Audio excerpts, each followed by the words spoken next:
Good evening, everyone. How's everyone doing? I see a lot of familiar. Good. How's everyone doing?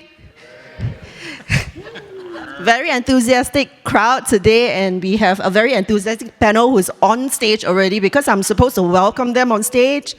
But anyway, thank you so much for joining us at Tech Daredevils, our panel session that is held in conjunction with the launch of our Insights paper. So if you've not downloaded the paper yet, it is downloadable via this link over there. On the panel tonight, we have Professor Dean Ho, Professor Benjamin T, as well as the editor for Asian Scientists, Juliana, who has been tremendous in helping to pull the Insights paper together. So a big round of applause to them. And also joining the panel today is our very own founding CEO, Steve Lander, who has been very passionate about the subject, very passionate about helping entrepreneurial scientists make things happen. So before we start the event proper, can I get everyone to stand up, the panel to move away from the stage to the front to take a group shot. Thank you so much. If you don't want to be in the shot, you can remain seated. If not, then I'll assume that you're okay with us having the photos on social media. So my colleague Jason here will be taking the photo. Smile! Okay, look here. 1, 2, 3. One more. 1, 2, 3. One more, please. One more, sorry.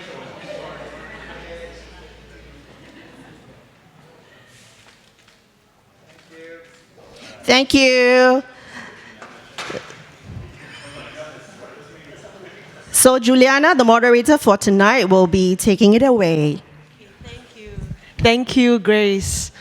Thanks everyone for coming. And my name is Juliana Chan. I'm the editor of Asian Scientists magazine. Okay, we are all in the right order. Before being an entrepreneur became a trendy thing to do, scientists have always been entrepreneurial, as far back as World War I, when Marie Curie sold mobile radiographic units to the French army.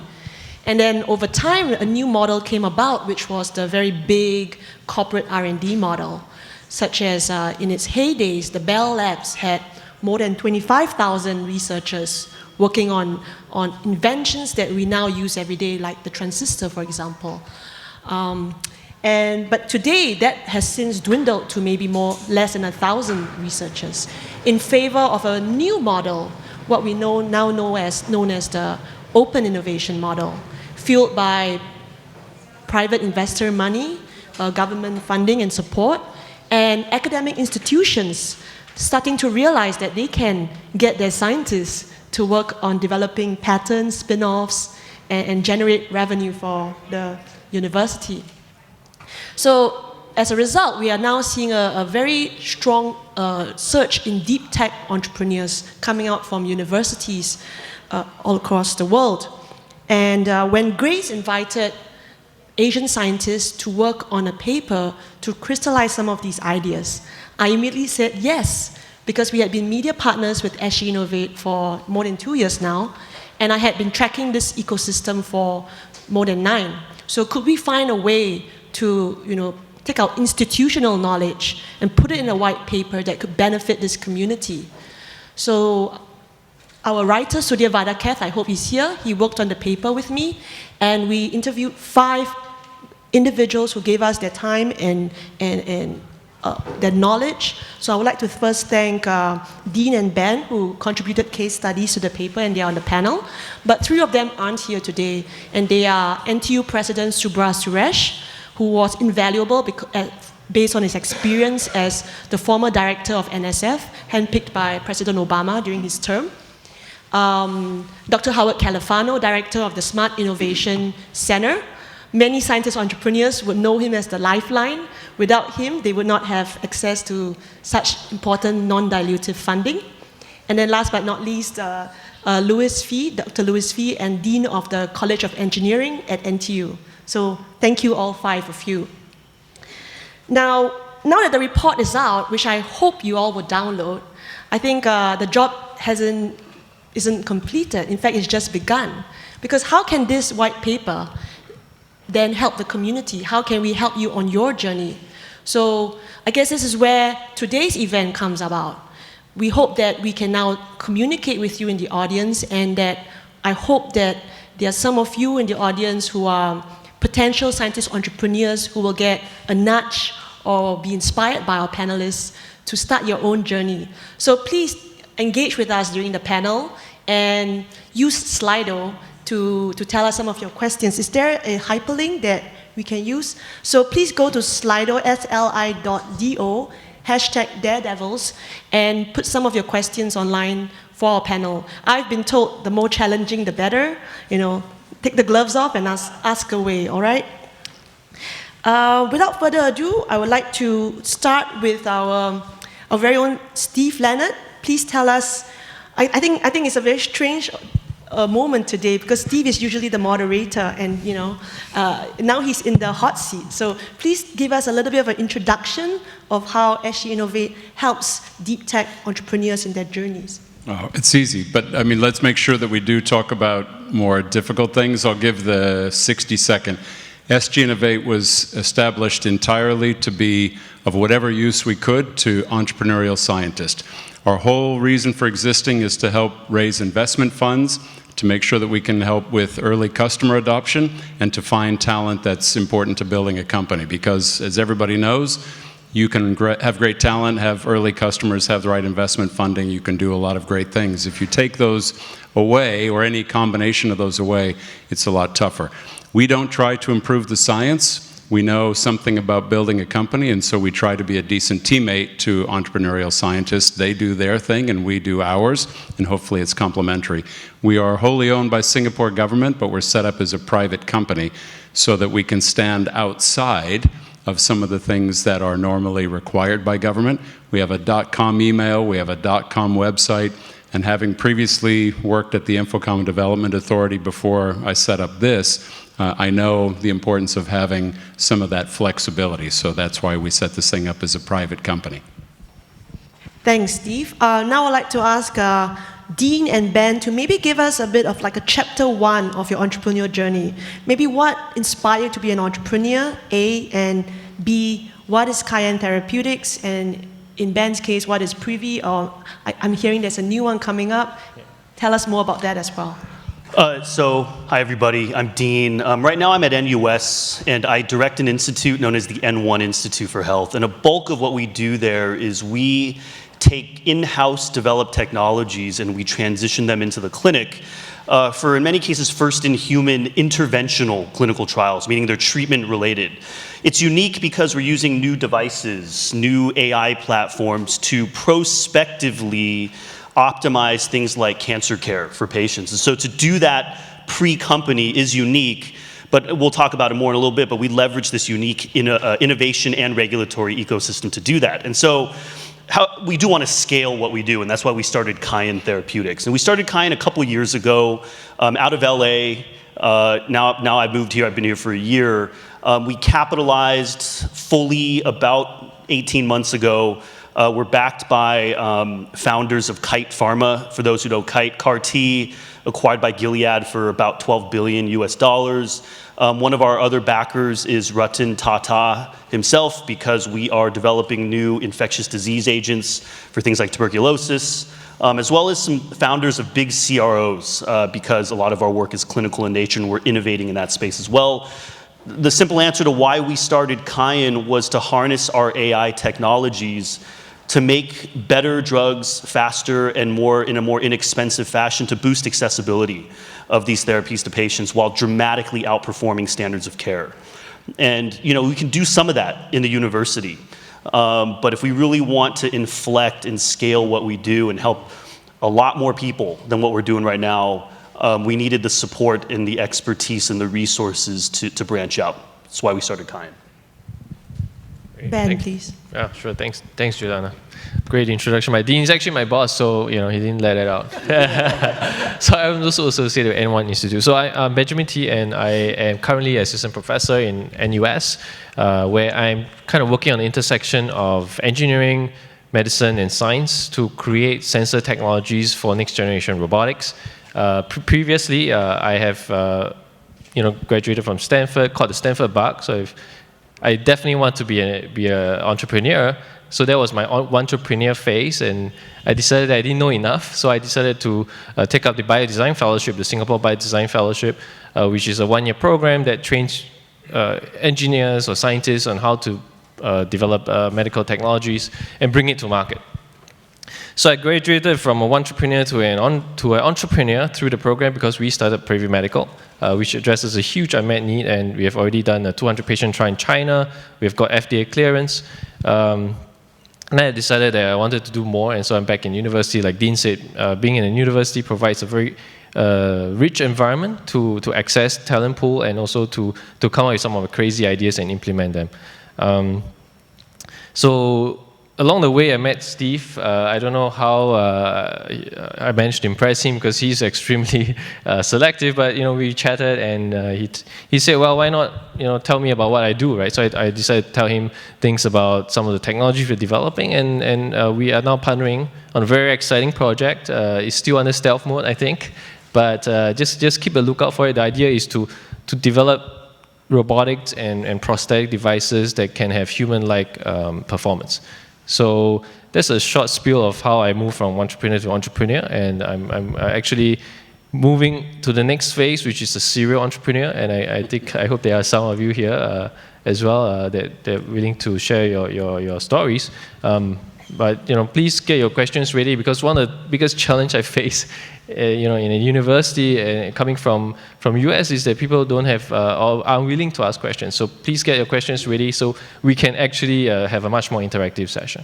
All right? Thank you. Yeah, I'm not seeing any questions. Slido.com, #Daredevils, okay? So, Good-old-fashioned technology. Good old-fashioned hand raise, yeah. Well, I'm just going to ask the next one, okay? Steve, I like the word value add because that's like a uniquely Singaporean phrase. I've never heard that outside of Singapore. It's both a noun and a verb.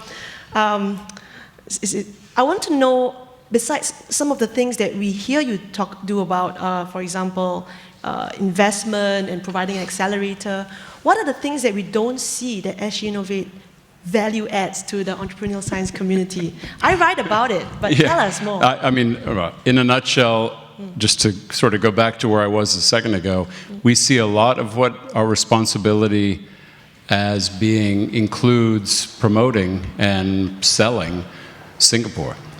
Selling Singapore as a place where great things can happen, selling Singapore as a place where great people choose to be. And so one of the things that we do is try and help tell the story of people in partnership, but importantly, value add, we're also working to get employment passes for people that are in entrepreneurial cohorts. We end up working at some of the policy level, because I just came from a meeting with one of the PermSec talking about some of the challenges that entrepreneurs face. We try to be a bit of an advocate where we can in terms of policy.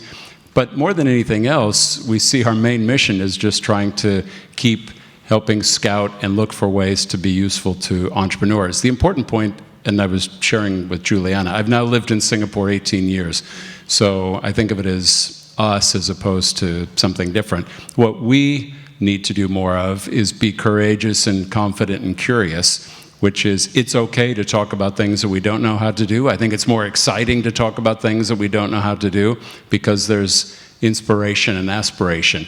And one of the struggles that we have within Singapore, in my opinion, is we like to try and be very proud of do first, talk later. And I think that's okay in some dimensions, but I think it's okay also to say, let's talk about the things that we aspire to do and then find a path forward. So my continuous challenge within some of the government settings is to say, no, we don't know how that's going to work, and that's what makes it exciting. That's different because normally people push back on me and say, well, come back when you have a very clear plan, which means very incremental approach to me. I can give you a clear plan if it's just an incremental change. If it's something more ambitious, by definition, there's a lot to explore. That's what I think makes it exciting. So a lot of what we do is just agitate and try and evangelize behind the scenes in favor of the entrepreneurial scientist who's out in front. Thanks, Steve. I'm seeing lots of questions come in. Keep them going, all right? There's one that I want to know the answer to as well, and it's for Dean and Ben.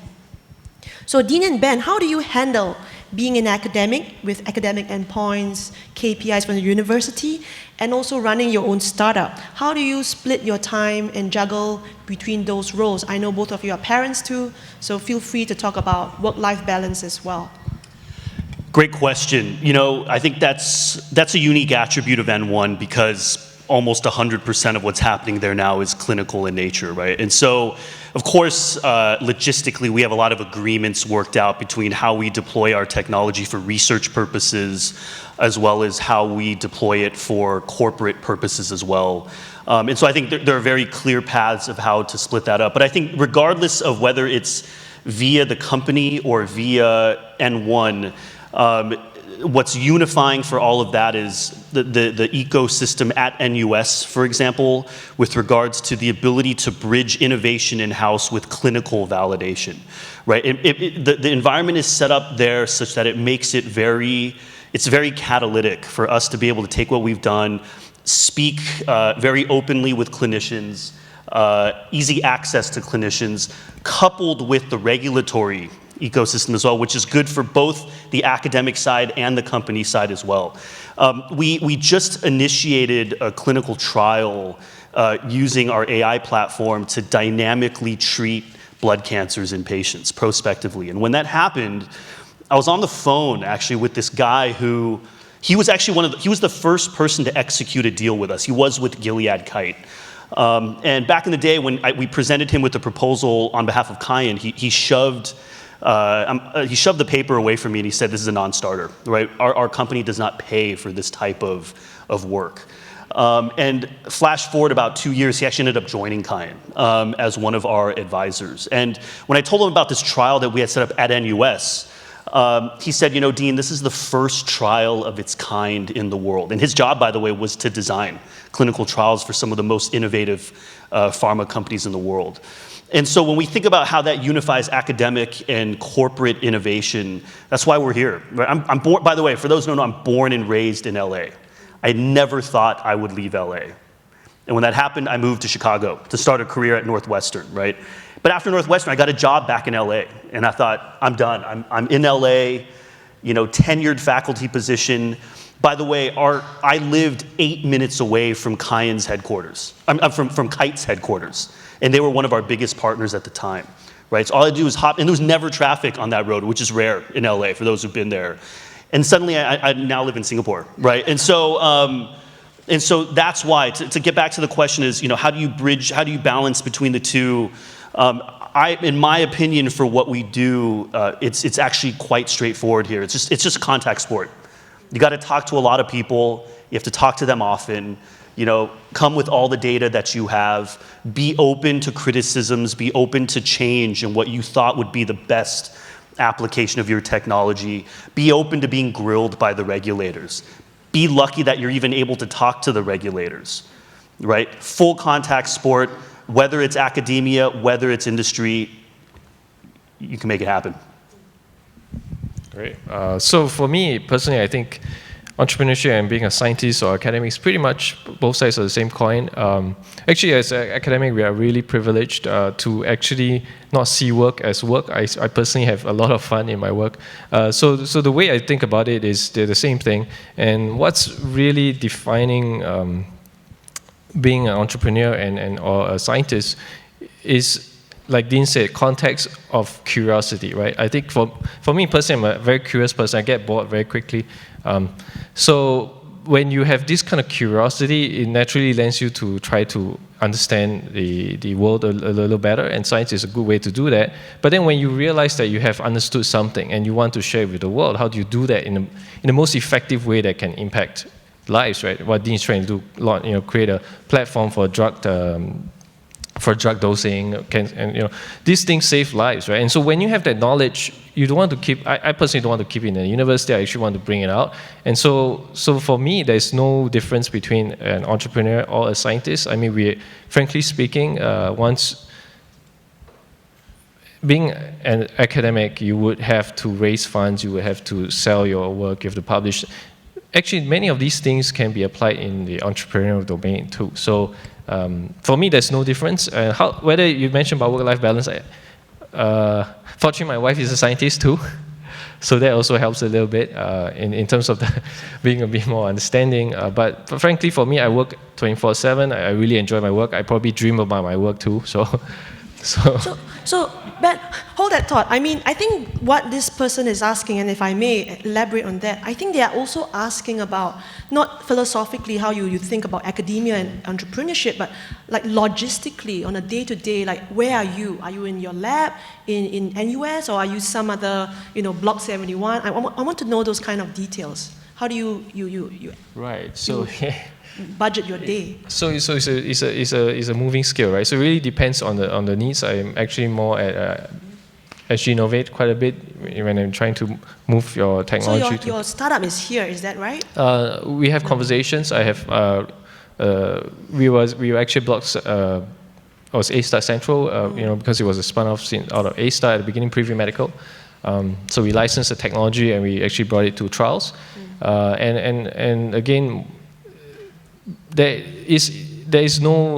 every day is different for a scientist and entrepreneur, right? So you really have to change your time depending on where you are, right? So I travel a lot. I think I was sometimes I would come back and meet Steve for a couple hours and to leave to another country.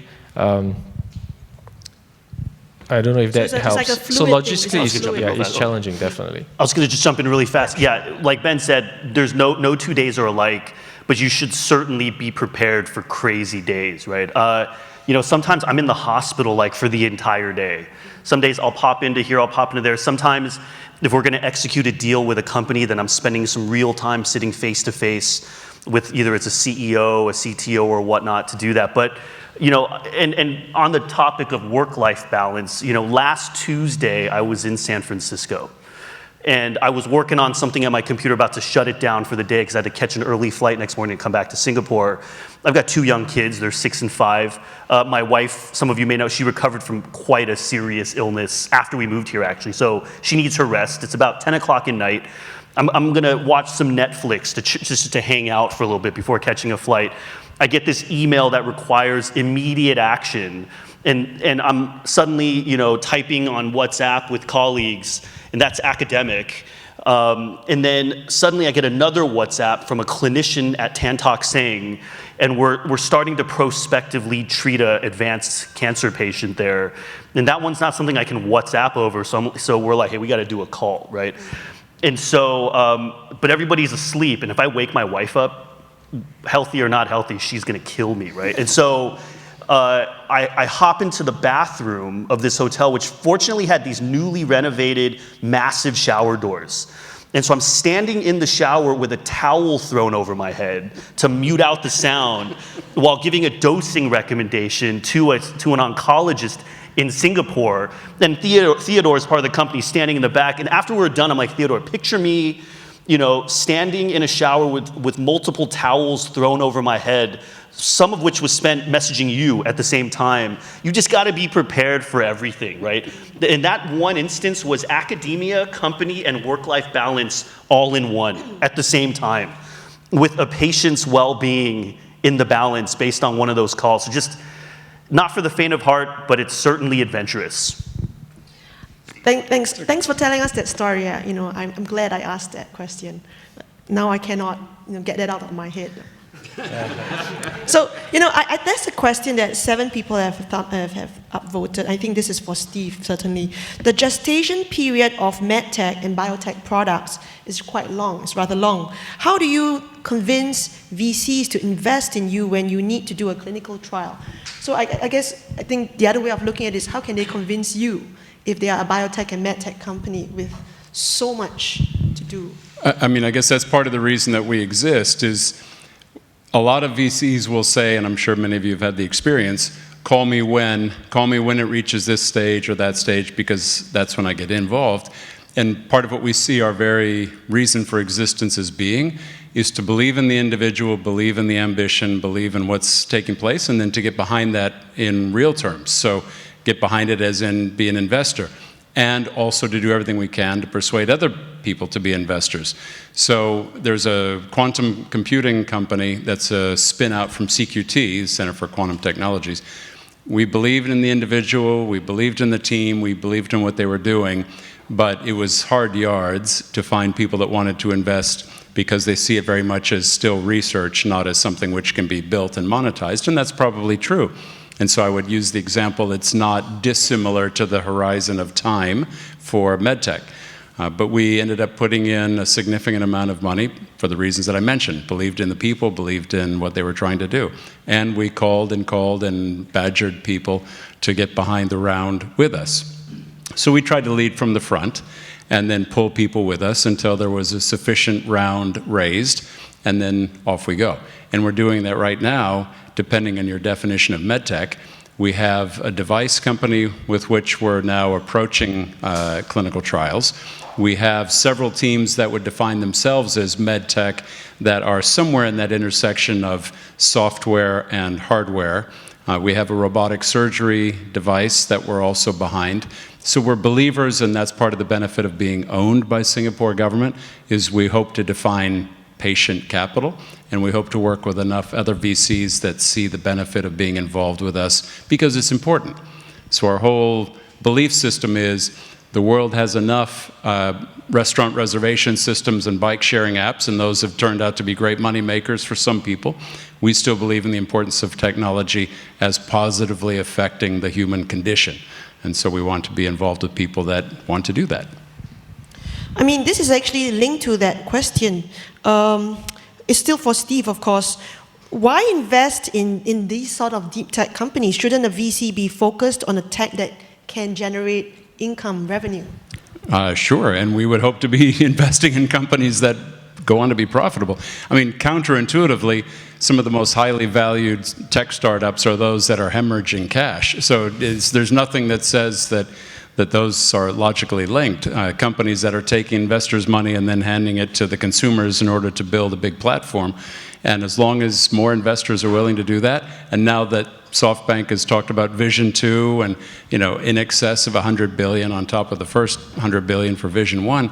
And so some of the big investments include WeWork. And I'm not bashing WeWork, I'm just saying there's an organization that is not cash flow positive. And so the question would be, how do we work with people that are also building something that's durable and sustainable? So we would love to work on something that's economically rewarding, but still meets the ambition that we have, which I want to come back to the idea that technology and the human condition, food, energy, resource allocation, we think about all of these things that affect us deeply as humanity, but we're very fixated on driving up the share price of photo sharing apps. So that's fun, but that's not going to save lives, and we hope the work that two leaders, for example, on stage with me are those that are actually saving lives and improving the human condition.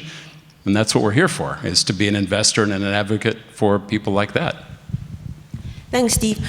I think it's clear that our panelists here are well qualified. They have their professors. But how important is that, all that academic education, that technical expertise in starting a deep tech company? Just to be clear, is a PhD required? I'm not trying to piss anybody off, but yeah, I don't think so. I mean, I think that as long as the technology is sound and it's validated, that it's able to do what you say it's capable of doing, don't need a PhD. I think that there are cases, though, where academia can be a liability, right? Or a deep academic background. And we've seen that a lot where faculty members, every faculty member is the smartest person on the planet, right? Everybody's technology is the best technology on the planet. But the reality is when you meet with a venture capitalist, or not, when you really have a hard look on whether your technology is the best in the world for this indication you think is perfect for it, of course, rarely is that actually the case, right? And so I fully understand, I clearly understand why venture capitalists have deep apprehensions about the inventor of the technology being the CEO of the company.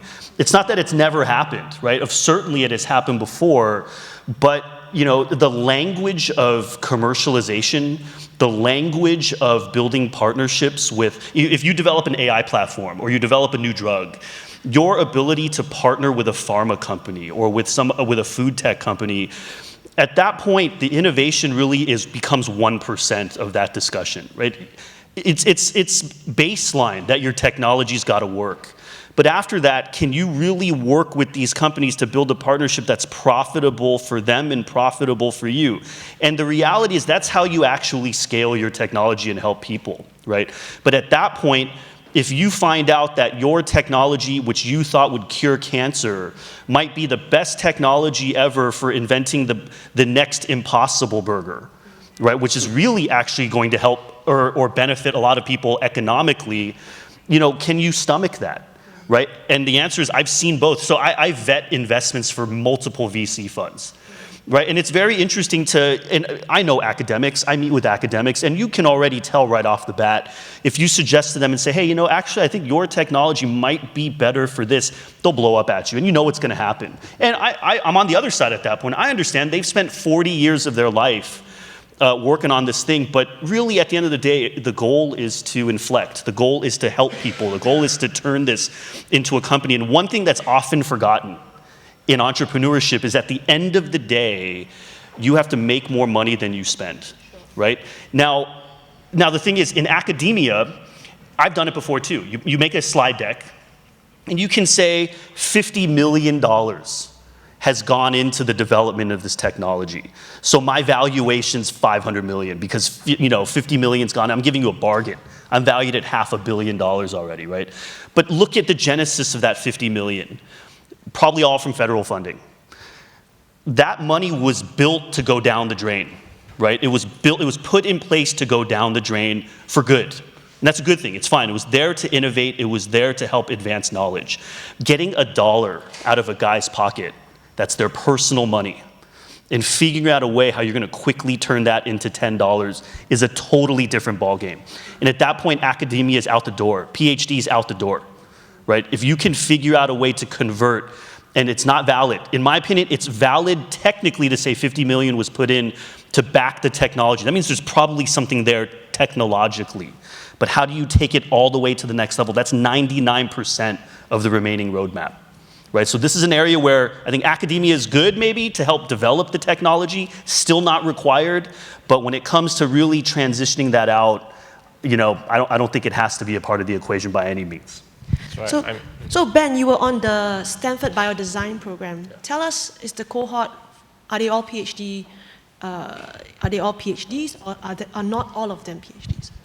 So the program is really the core idea of the program is to bring people from different disciplines together. So they could be MDs, they could have PhD, or they could have a degree or no degree. I mean, the goal is really to bring different skill sets together to figure out how to meet an unmet need. And then the question is, how do you find that unmet need, right? So I think basically Dean also mentioned the key to success from any entrepreneurial point of view is you actually have to be able to make something and sell it for more than it costs. And to do that, there has to be a need, right? Somebody has to want that, whatever your widget. And so that was the program. Doesn't all need PhD. I mean, anybody who has the grit and the will to try to make a medical device, which is probably one of the hardest industry to actually make money from. But if you do, then it's great because you actually save lives, right? And so back to the question, frankly, I agree with Dean that the PhD isn't required. But I think in general, for technology to work, you do need some time of incubation and testing before we can make that transition. Let me just pick up on one of the points that you mentioned, because I think it's both answering the question and a critical point to reinforce. The diversity, the heterogeneity of a team is what makes it investable. So if you're thinking about, quote, deep tech, logically people that have a deep expertise in a domain would be important, but also expertise in that team which has something else. So I can find people that are, quote, experts or PhDs in machine vision, but if they don't know anything about healthcare, or they don't have any domain to bring to that equation, then trying to build a startup that's going to be working on something in lung is going to be a problem. So what we look for is the composition of the team. And logically, you would want somebody that has a deep scientific background if you're investing in something that attacks that sort of a problem, but you can all look at all the founders.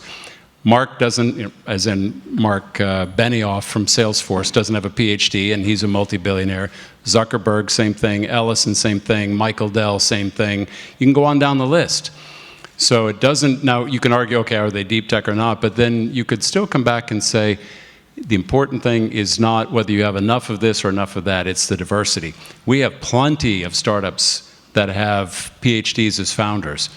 What we wish is that we had more people that could be the CEOs of those early stage companies and let those founders do what they do best, which is think about the product and where it can go. So the best companies that I've seen are the co-founders start as CEO and then quickly transition to CSO or CTO.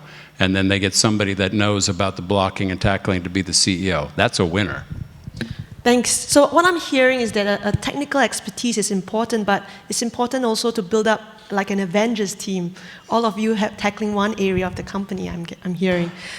On this note, I would like to ask all three of you two questions. I would like to tackle two questions on Slido at once. Since all of you have experience both in the US and Singapore, could you share with us what you see as the differences between these two ecosystems? Should, for example, Singapore aspire to be the Southeast Asia equivalent of the US? That's not all. The next question is, this is for Steve. Yes, how can Singapore then compete with, if Singapore is going to be the Southeast Asia of the US, how can it then compete with other bigger Southeast Asian markets like Thailand, Vietnam, Indonesia, that are also building up their support structure for startups? Yeah, so first thing is, it's never my goal, and I never articulate it as we wish we were the blank of blank, right? A great way to make sure that you're on the wrong path if you're an entrepreneur is to say, I'm the something of something, right? I'm the Uber of this, or I'm the Airbnb of that. I mean, don't define yourself in somebody else's terms, would be my 2 cents. So we have no interest in being the Silicon Valley of this or anything. We'll never replicate Tel Aviv because the Israeli ecosystem is amazing in its own way. Silicon Valley is amazing in its own way, and Singapore can be amazing in its own way. It doesn't have to be a clone or a replica or a derivative of anything else. For those that understand anything about Silicon Valley, A, it's a long journey, 60 plus years. B, the US government was probably the most critical part of getting it going because they were buying almost everything Fairchild Semiconductor could build, and they were all going into the nose cones of missiles. And so that was a huge customer demand for a fledgling company. And then you had Stanford producing more people to go into more companies like that started by Mr. Hewlett and Mr. Packard and so on. So we have, how can we build our own? We have better education, better scientific research, better funding, better corporate base in Singapore, and simplicity of government than any country in Southeast Asia, or for that matter on a per capita basis, probably anywhere in the world. In terms of that combination, you can argue, does this country spend more on research as a percentage, blah, blah, but when you take it as a combination, it's actually quite unbeatable. The missing ingredient is this thing up here, which is just the mindset. So Ben said, well, there's not much difference between being an entrepreneur and a scientist, because Ben is Ben. The idea is not a lot of people think that way. A lot of people are quite happy to work in their environment, and that's okay too. But when you see the opportunity to have your research go out and make an impact in the real world, to build a company, that's pretty cool. Singapore will be whatever Singapore will be given enough time and patience. We have zero interest, we, SGInnovate, have zero interest in trying to build unicorns because we think that's an artificial description. As long as you're willing to sell a percentage of your company to somebody at an amazing valuation, you can be a unicorn. We would look at DeepMind as saying an amazing example. Goes out at 500 million, I would argue that it's an amazing outcome, and it's certainly not 1/48th the value of Snapchat. So I would say that's one artificial construct. So we give zero attention to that. What we're interested in is it investable?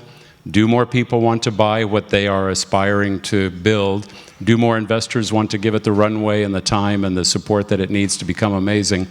That's what we focus on. So Singapore will naturally evolve, but there's no competition for us, really, if we marshal the resources meaningfully, powerfully, confidently.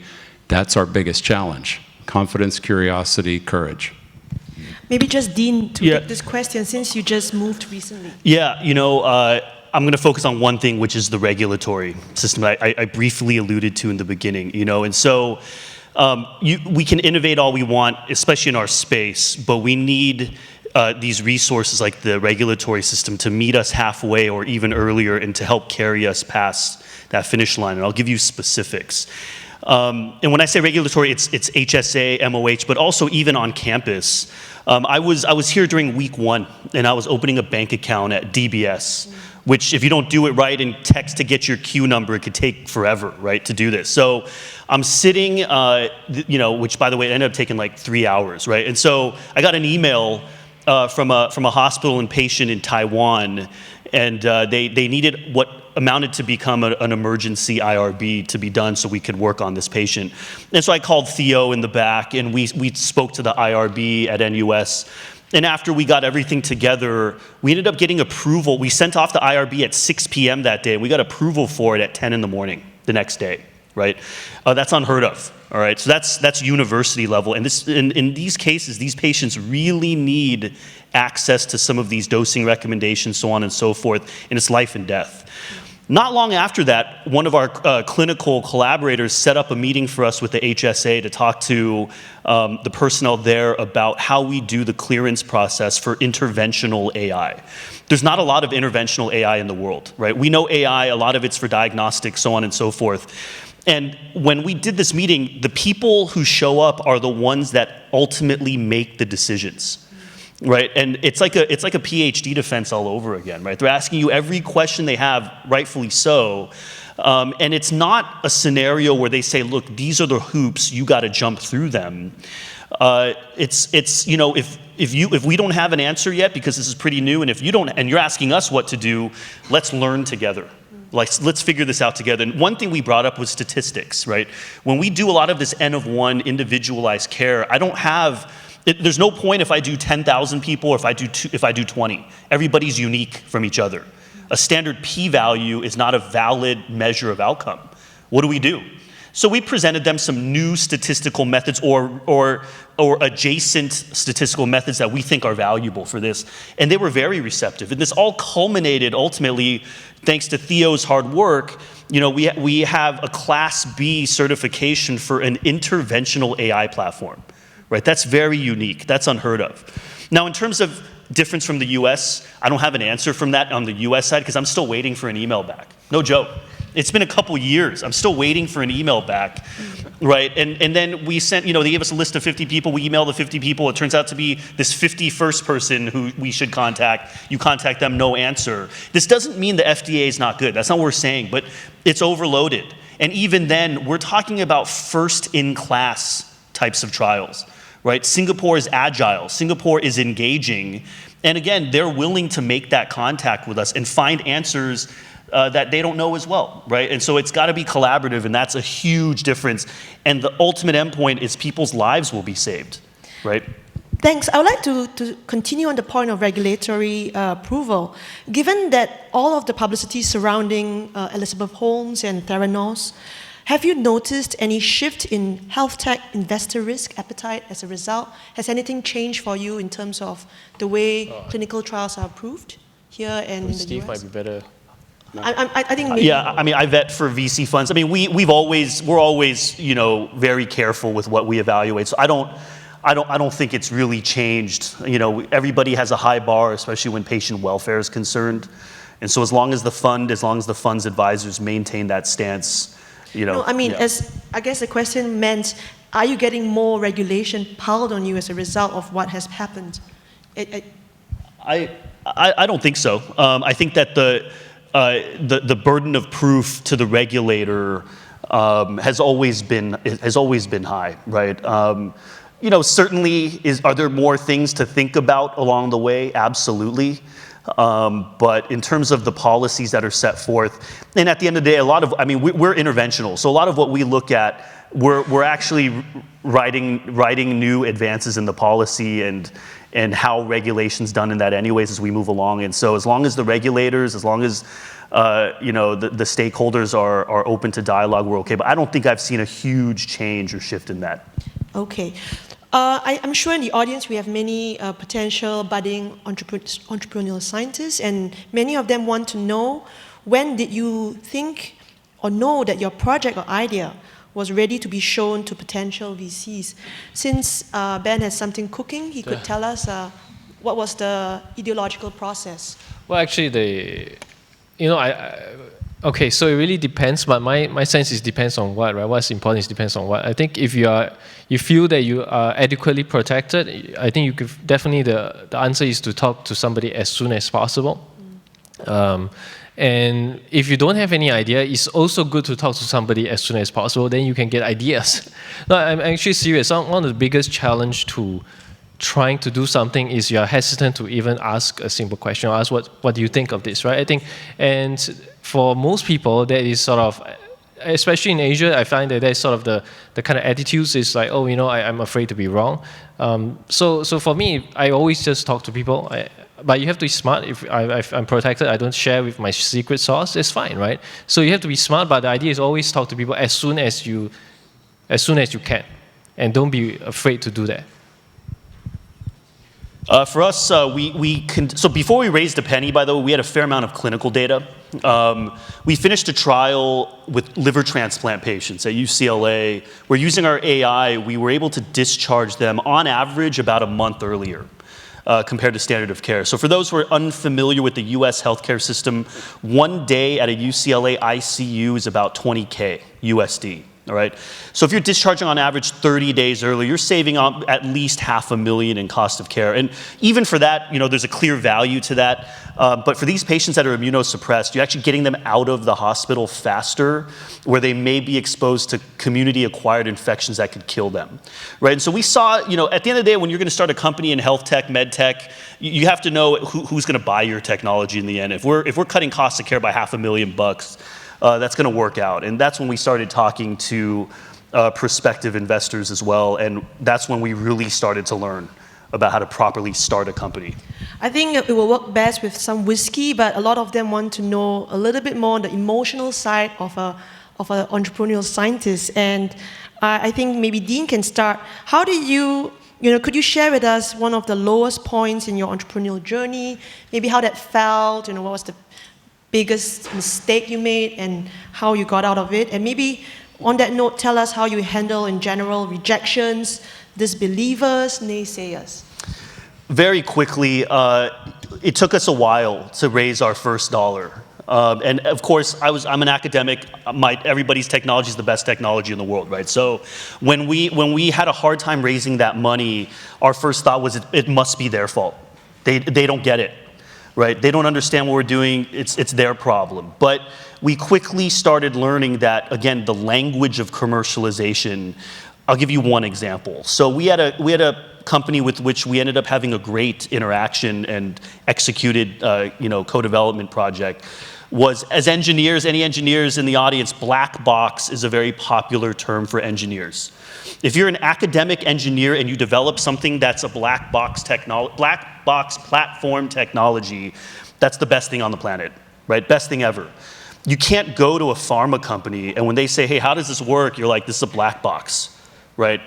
I'm not really going to tell you, just trust us. We have our IP, we've got papers. I've got tons of papers to prove to you that this works. That doesn't work for them. Right? And so one of the guys at this company who also has joined up with our company as an advisor, we joke about that now at lunch, where he was like, remember when you came to me and told me this is a black box and you came asking for all of this money for us to pay you? Now you know why we couldn't do it. Right? And honestly speaking, I was a little afraid that they would steal our technology. Right? But they're a legitimate company. They're not going to steal the technology. Right? But it wasn't them. Right? Yes, there will be people that don't get how awesome your technology is. And that's always going to happen. You got to keep plugging away.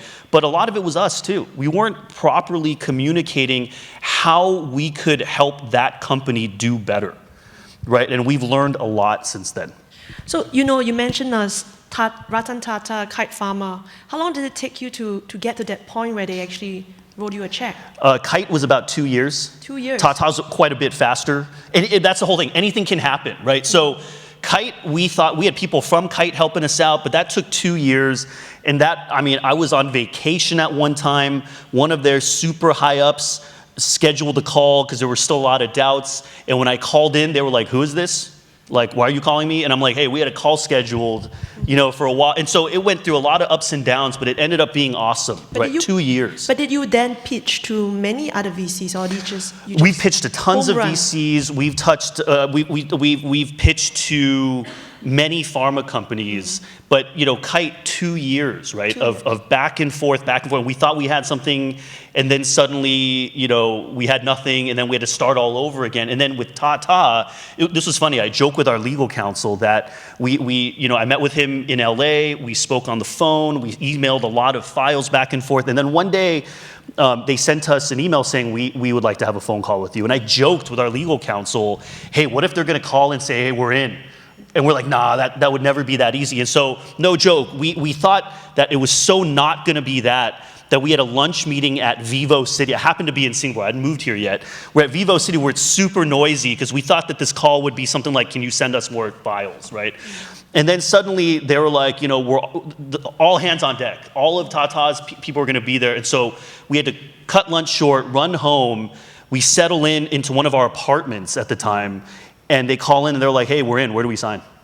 Right? The last thing, right? And so anything can happen. You have to be prepared for it. But more often than not, it's going to be the first case where it's going to take 16 months, 18 months, 2 years of starting over and over again. And Ben, how about it? Tell us a story of the moment where you really felt crushed and how you came out of that. Well, Singapore is a great place to feel crushed. It's very safe, lots of bars. No, but Is it? no, Why actually, so we actually, like Dean, I echo, like fundraising takes some time. So when we first started, frankly, we had a lot of doubts on whether we actually want to start the company, right? Because all of us were first-time entrepreneurs. We were young. Maybe our doctor was like, not even 30s. My co-founder was not even 30s yet. So we weren't sure, and we just, we got really lucky. One thing though, so before we decided to start the company, we were lucky because we decided to enter into NTUC's. NTUC is one of the largest insurance companies in Singapore.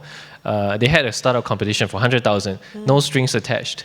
Right, so we decided to go for this. Right? It was called the 100K challenge, and so we won it, right? I mean, and just because we decided to try out, we won it, and so we had some funds, and they said, "Look, you got to have a bank account for us to give you the money." So then we started the company. So then things weren't as smooth sailing. Still, for us to close our first private round took about 12 months. But after that, the next round got a lot easier. And sorry, Ben, could you share with us who was your investors? Yeah, so actually it was a private angel, it was an angel investor who actually has a tremendous track record selling companies for hundreds of millions of dollars in China, medical device, long experience, a lot of experience in medical technologies, have worked in many of the big medical tech companies before. How did you find that angel? Sorry. So like I said, keep talking. So through the Biodesign Network, we managed to reach out to many people, and not, out of 100 people that you talk to, maybe 10 will call you back. So there's kind of the ratios that you kind of need to be aware of and be ready, right? Look, you have to handle rejections gracefully. It's okay, right? If people don't like the idea, they don't want to fund, it's fine. Go talk to somebody else. I mean, that's kind of what you need as an entrepreneur, right? The willingness to try and fail and take no for an answer and just keep chugging along. That's kind of what I learned. And so our next fundraise was sealed within 2 hours, right? We got the next raise in 2 hours. And so another very exciting project. It's under webs for now, but it's coming out pretty soon. So I think once you kind of get a hang of it, it's like an exercise, right, or golf or whatever sport you play. After a while, you get the hang of it. You have a natural muscle memory. So the idea is to do that, right, to keep training your mindset, right? Your mindset is something that can be changed. It can be learned and can be nurtured, right? So we've handled some of the micro questions on how the founders dealt with their own journey. Now they want to ask a few macro questions, and these are for Steve. Could you please share with us some of the successful exits for deep tech startups in Singapore, and it's not enough, for exits. How close are we to seeing a deep tech unicorn emerge from Singapore? And what are the bottlenecks to make this happen quicker? I don't spend any time thinking about unicorns, so please refer to the answer I offered a minute ago. In terms of successful deep tech exits, there's been companies that have been exited out in terms of biotech, and there's some people in and around the ecosystem. I think the bigger question for us is not to be impatient in trying to cook what could be an important set of dishes for us in the years ahead. I think we're just starting to reach this point of climbing a very exciting hill. We've got lots of awareness now. We've got lots of people working on it now. A couple of years ago, the idea of deep tech was not as often discussed. But now with NUS and its GRIP program, Lim Jui and Intuitive over at NTU, SUTD is talking about some things. I was at a meeting the other day for SMU to try and figure out what they're going to add to the mix. So you've got all the unis and all the polys trying to figure out how to get involved. So I think that's a great positive. There's plenty of money from within government, but I think it's not so much the idea of 50K here and a grant there. We're biased because we tend to think that if you're building a company, we want to be a commercial partner with you and do everything we can to help you. And we've just reached an agreement to be an investor in a company that I think will be a very exciting AI and medtech company. So I'm excited about what we're starting to see now. The deal flow, the potential, the opportunities now are at least an order of magnitude greater than they would have been 24 months ago. So I think the more important metric is not so much what's happened in the past, but what are we building that will be an amazing conversation a couple of years from now. So that's what we think of as we're just now starting to get that momentum behind us. And I think there's a big commitment from Singapore government at all the levels to be useful in whatever way government can as well. I think that someone in the audience wants to clear up a question on where the funding comes from when SGInnovate invests. Does it come from the government funding, or are you taking it from a private entity? No, we manage a set of funds that government has allocated to us for the purpose of investing in deep tech companies. So that's government money, but it's all equity. So to repeat the point, there's other places that you can go within Singapore government to get free money. We look at it as something which is a commercial relationship, and we want to do everything we can to advance the interest of that investment. So we would argue that we want to hustle as part of helping maximize the value of that investment. That's why we want to be investors. We co-invest. We have 22 VCs with whom we have a signed agreement in which we co-invest with them, so we always lever up. Our current ratio is we're a 1 to 4 lever, so we put in $1 and private sector puts in 4. So that is a metric that tells us that the things that we are working on have tangible economic value. If it was 1 to 1, or even worse, if we were 1 to a 0.5, then that would be government doing too much.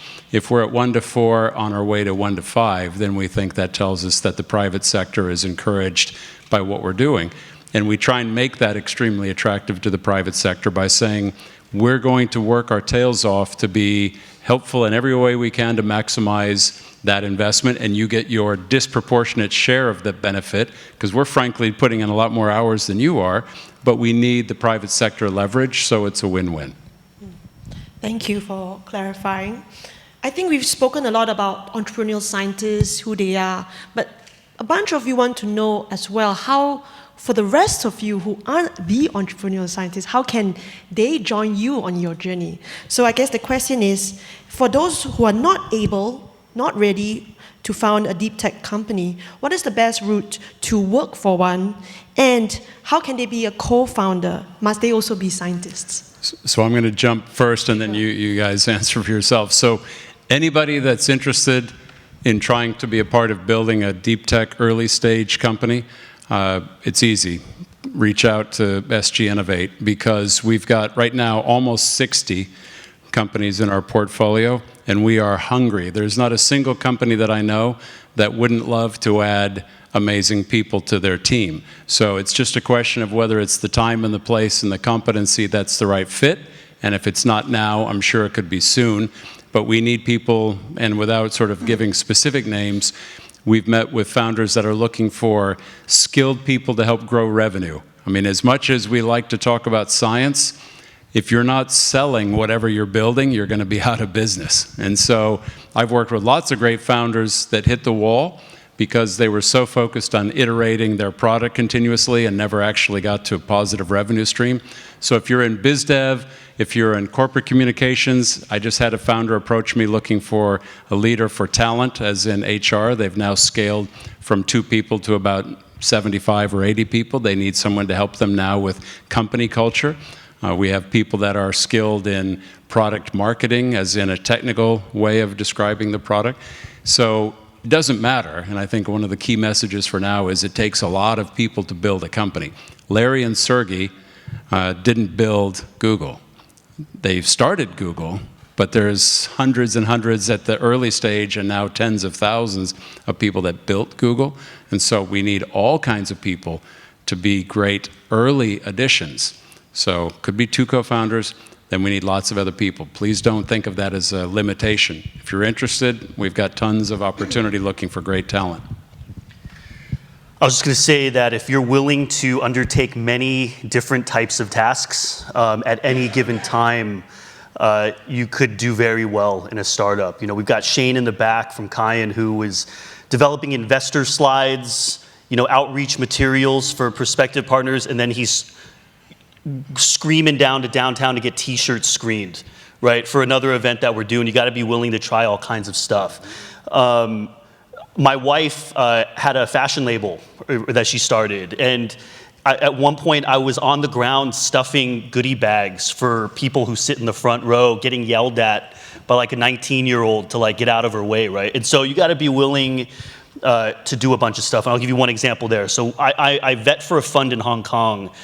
And we looked over this company, and in their budget and their financials, you know, the CEO had budgeted something like $40K for his salary, right? And I made this assumption that, you know, the company was partially in Taiwan, partially in the Bay Area, so I made this natural assumption that he was going to live in Taiwan, right? And so I called him up, and I was like, hey, can I go over this? I just want to make sure it's not an error. We have to make sure you can put food on the table. And so he's like, no, I'm going to live in San Francisco. I'm like, how are you going to live in San Francisco for $40K, right? And so he said, well, I'm actually going to be living in this like converted closet of this friend of mine, because I'm like, why, right? And he said, because it's super close to where the lab that we work with.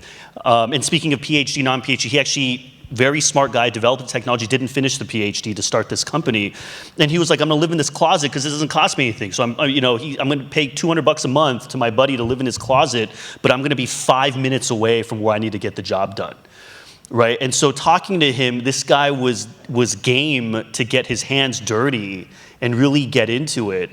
And that conversation alone made me highly enthusiastic to back this company. He was willing to do anything, whatever it takes to get it done.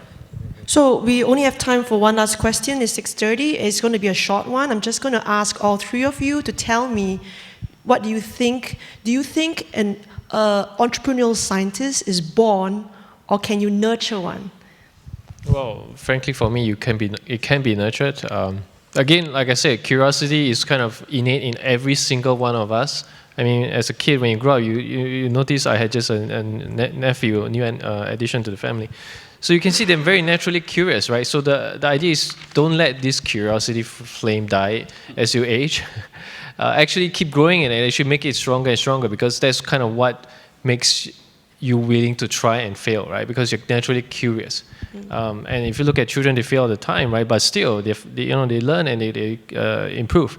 So that's kind of, my sense is entrepreneurship can be nurtured, and I think Singapore, we are in a very good position to actually create this nurturing environment. I mean, the ecosystem is growing very rapidly. We have access and in good proximity to huge markets. And with the help of partners like SGInnovate and many others, we can actually tap these markets effectively, right? So stay hungry, stay curious, and stay foolish. Right. I'm hearing curiosity is the first ingredient. Admitting, born or made? I was just going to say admitting weaknesses, right? I think that you have to be able to, you have to be willing to admit and identify and acknowledge the weaknesses that you have. and figure out a way to talk to the people who can help you address that. And that's where you're going to learn a lot. So stay curious, admit your mistakes. How about Steve? Can you nurture an entrepreneurial scientist? Or are they born? Yeah, no, I mean, just, again, we're all victims of our own bias, but I recoil from the word nurture. I just had this debate with some folks at a university the other day.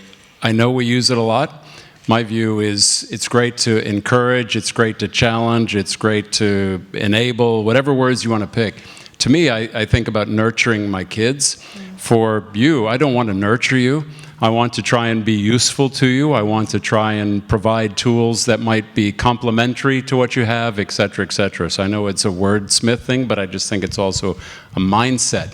I think if you go into this, the only thing, huge on curiosity, huge on being complementary. What am I good at? What are you good at? Is that complementary? I think the simple thing is you just have to, at some point, say, I'm going to see how it turns out.